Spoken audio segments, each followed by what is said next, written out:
Yonsu sendiri berupaya melawan monster itu dengan segenap sisa kekuatannya. Karena sang monster dengan cepat beregenerasi, hidung kakean mendadak mengucur darah yang deras, yang menandakan bahwa ia telah terinfeksi kutukan. Dengan mobil damkarnya, ia berusaha mengalahkan sang monster dengan cara menabraknya.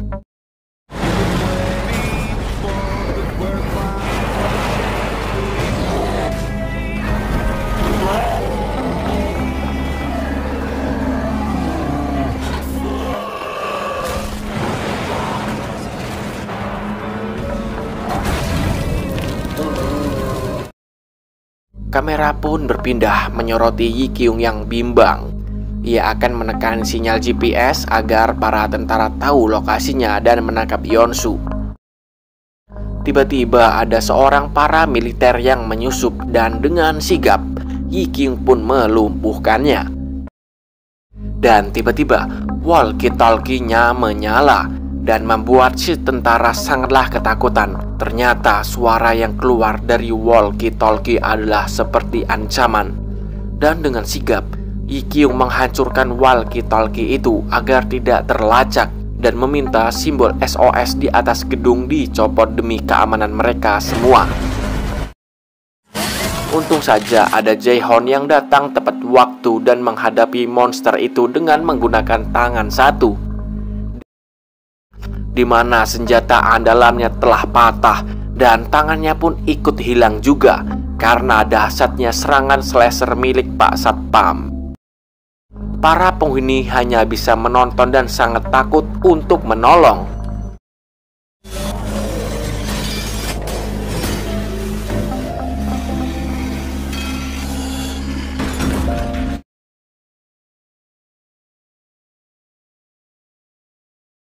Melanjutkan episode kemarin, dibuka dengan rasa sedih menyeluruh para penghuni apartemen. Dan yang paling terpukul adalah Jisoo. Bagaimana tidak, Jae-hon adalah sosok terdekatnya. Dan malangnya, Jisoo selalu kehilangan orang-orang yang sangat berarti bagi hidupnya. Apalagi sebelum pertarungan maut, Jae-hon memberikan sebuah pernyataan yang mengutuk pintu hati Jisoo, di mana sebenarnya Jae-hon memendam rasa pada Jisoo seorang.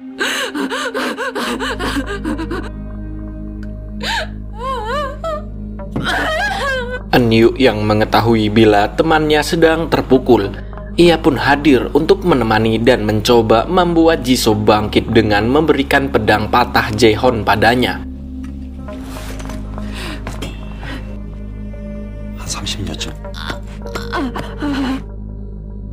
Dan tak hanya Jisoo, Sang-woo pun merasakan kehilangan. Bagaimana tidak, di mana Jae-hon adalah sosok yang mengubah pola pikirnya dan menjadikan ia pria yang dingin sebelumnya dan brutal ini menjadi lebih baik dan bersosial yang hangat. 찾아야겠습니다. 태워버려. Di sisi lain, kakean memberitahu Yi Kyung bahwa ada isu yang mengatakan ada sebuah terowongan tua di bawah apartemen ini, dan ia akan mencoba mencari tahu lokasinya. Dan tak lama setelah itu, mereka berdua mendapati bahwa ada panser militer yang mendekat dan sangatlah mencurigakan. Dan benar saja, sesaat setelah itu, panser itu menjebol pagar besi yang dibuat oleh Han Du-sik. Ternyata mereka adalah pemberontak dan tujuan mereka datang adalah untuk menjemput tentara yang tempo lalu telah menyusup. Dengan sadis mereka pun menarik dan memotong jari tentara itu dengan tujuan untuk membuka safety lock pada koper itu. Mengetahui sidiknya tidak cocok, mereka pun langsung menghabisinya. Para pemberontak pun menyusuri dan menangkap semua penghuni untuk dikumpulkan. Namun tanpa mereka sadari, Yi Kyung diam-diam berhasil mencuri kotak itu.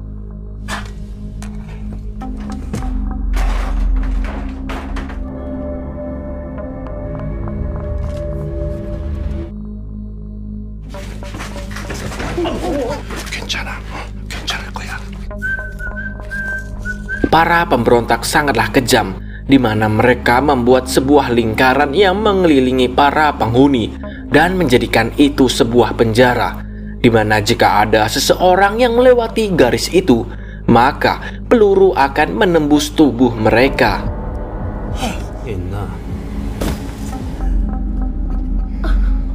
감정 쩌네, 응? 손 넘었어, 손. 들어봐. 좁아진 거 뿐이잖아. 나 신중섭이라고 해요. 앞으로 얼굴 붉히. Pimpinan mereka yaitu Jung Sop bercerita bahwa sebelumnya ia telah membantai seluruh orang yang berada di sebuah gereja dengan mengunci mereka di dalam gereja, dan ternyata mereka pun saling membunuh. Namun anehnya ia tak melihat sama sekali tanda-tanda monster di dalam gereja tersebut. 괴물 흔적 따위 아무것도 없었어.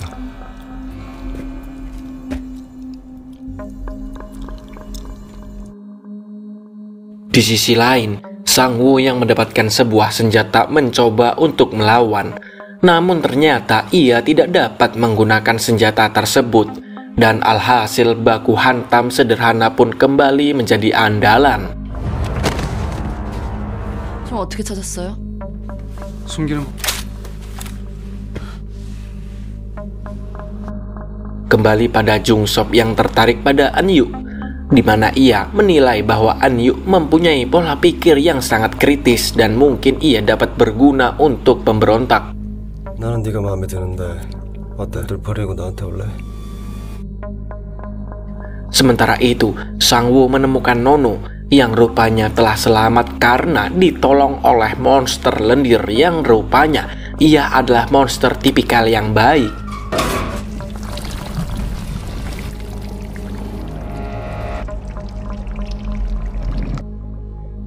Kembali pada Jung Sop yang menemukan Bu Yanto yang rupanya telah terinfeksi, dan dengan sadis ia membunuhnya di depan mata para penghuni.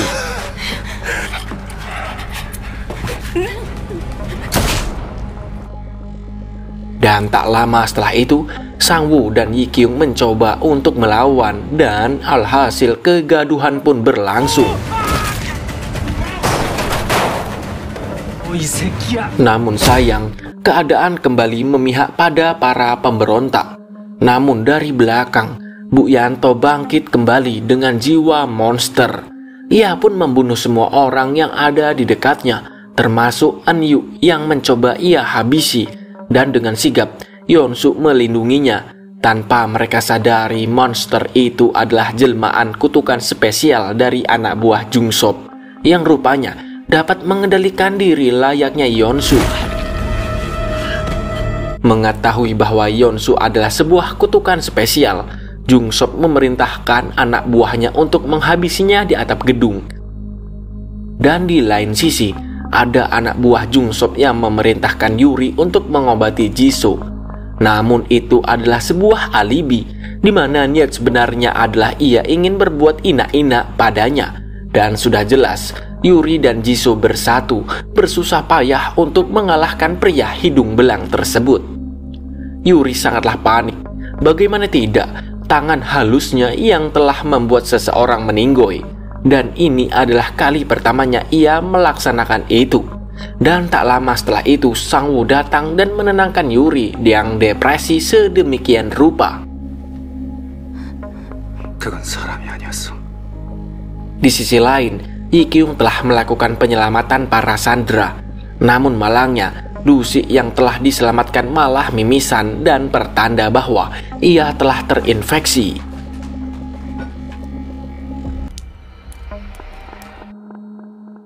Kembali pada Yeon Soo yang akan dieksekusi. Ia pun kali ini melawan dan tanpa diduga, salah satu pemberontak itu pun ikut membantu menumbangkan mereka semua. Ia adalah Meong. Ya, benar sekali, Meong. Ia juga termasuk kutukan spesial dengan kekuatan dapat menyerupai siapapun.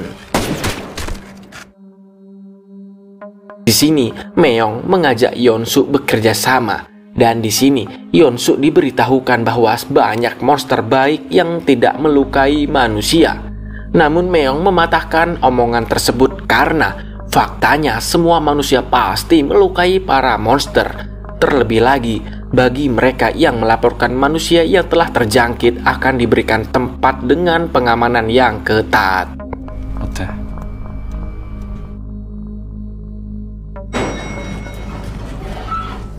Ketika Yeonsu dan Meong telah turun dari lift, mereka telah disambut oleh para penghuni yang menunggu Meong.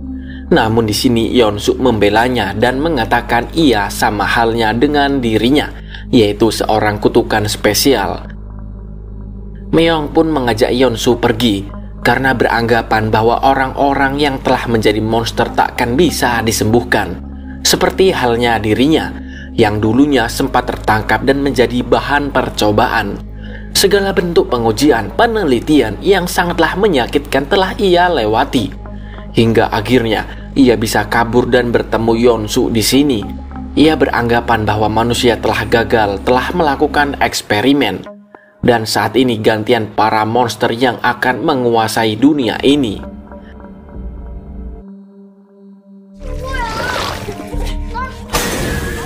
Tak lama setelah itu, para penghuni mencoba menghabisi monster lendir, padahal monster itu baik. Mau menolong pun tak berdaya. Yeonsu sendiri melihat kejadian itu dan ia mulai beranggapan bahwa ucapan Meong ada benarnya juga.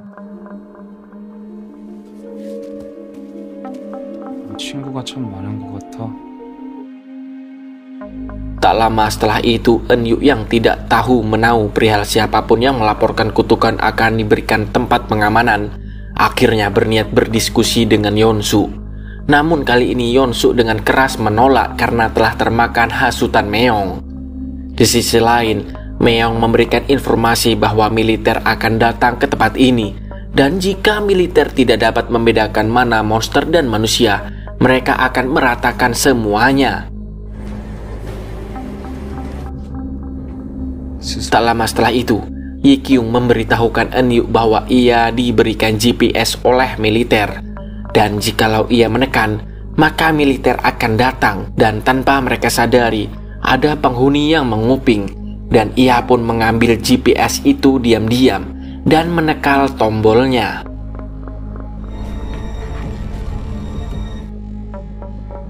Scene pun berpindah memperlihatkan kegigihan kakean yang sedang mencari terowongan bawah tanah.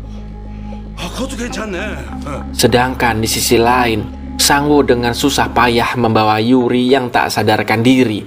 Ia berniat keluar dan mencari obat, namun usaha itu dihalangi oleh Meong yang beranggapan bahwa nantinya Sangwoo akan melaporkan mereka semua. Yeonsu sendiri melihat pertikaian tersebut, namun ia lebih memilih diam. Dan ia telah termakan hasutan Meong dan sama sekali tak memperhatikan kawan-kawan seperjuangannya. Dan dikala Yuri dan Sangwoo telah keluar, dari belakang ada peluru melesat menumbangkan mereka semua, dan itu adalah ulah Meong. Dan tak hanya itu, ia juga menyerang para penghuni yang mengakibatkan salah satu penghuni tewas karenanya. Yeonsu sendiri kaget dan mencoba menghentikan aksi Meong. Namun ia malah dibuat terkejut ketika Meong memberikan sebuah fakta bahwa Bu Yanto yang sebelumnya ia bunuh adalah ulah Meong yang menungganginya. Dan alhasil, Yeonsu pun murka dan ia pun berubah ke bentuk monster sempurnanya. Meong yang menyaksikan perubahan Yeonsu sangatlah terkagum-kagum, hingga pada akhirnya ia dibuat lenyap oleh Yeonsu.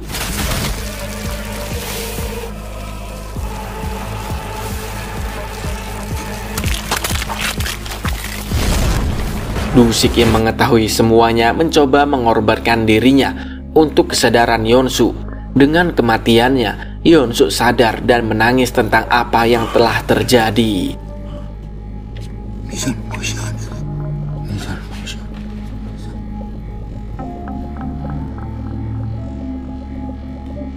Dan ketika Yeonsu telah sadar dari pingsannya, ia malah lupa siapa Dusi dan apa yang telah terjadi.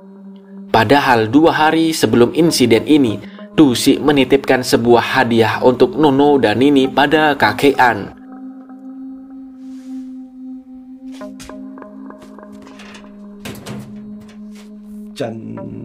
Namun kali ini, kakean telah tiada karena penyakitnya.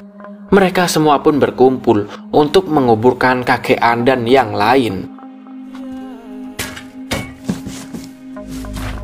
Di sisi lain, mereka menemukan galian kakek An yang telah menemukan sebuah terowongan, dan ternyata isu terowongan itu adalah benar. Tanpa mereka sadari, Meong yang belum hancur sepenuhnya merayap perlahan dalam bentuk monsternya, dan ia pun berhasil kabur.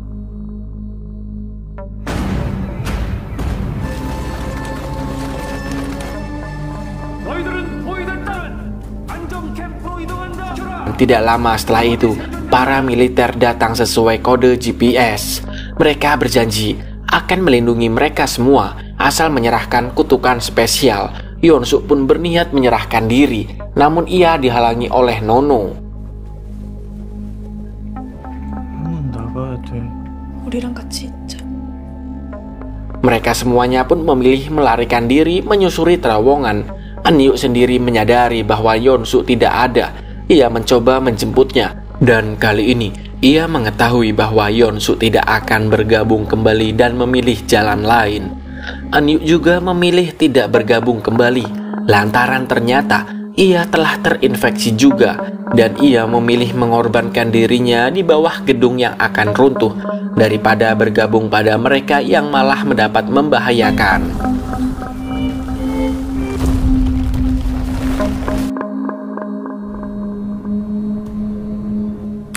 Dan adegan di awal episode pun dilanjutkan. Ia adalah Yeon-suk yang berjalan sendirian di tengah salju dengan kepungan militer yang menunggunya.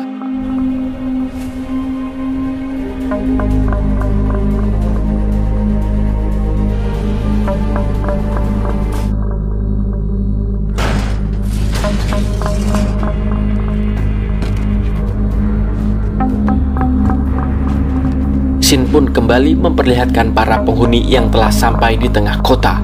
Namun mereka telah disambut oleh para militer yang telah menunggu. Akhirnya mereka semua dikumpulkan dan dibawa ke suatu tempat. Namun Yi Kyung tidak ikut dan memilih bergabung dengan para militer.